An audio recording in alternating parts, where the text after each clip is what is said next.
Yo, what's up guys? Welcome back to the channel. In today's video, we're going to talk about how to analyze monthly performance reports in QuickBooks. It's going to be a quick video. We're not going to waste much time on this one, so let's get straight into it. The first step is how to access your report section. So from your QuickBooks dashboard, just go to the report section. Next, it's going to choose the right report. So for monthly performance, you want to start with profit and loss, balance sheets, and cash flow statements.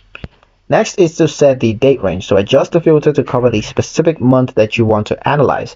You can also compare it to the previous month or to the same month as of last year. Next step is to review income and expenses. So check revenue streams and expense categories to see exactly where your business is gaining or losing money. The fifth step is to look for trends and anomalies. So you want to identify patterns such as seasonal sales changes or unusual spikes in expenses. The final step is to take action based on your findings. So use the insights to cut costs, increase profitable services, or to adjust marketing strategies.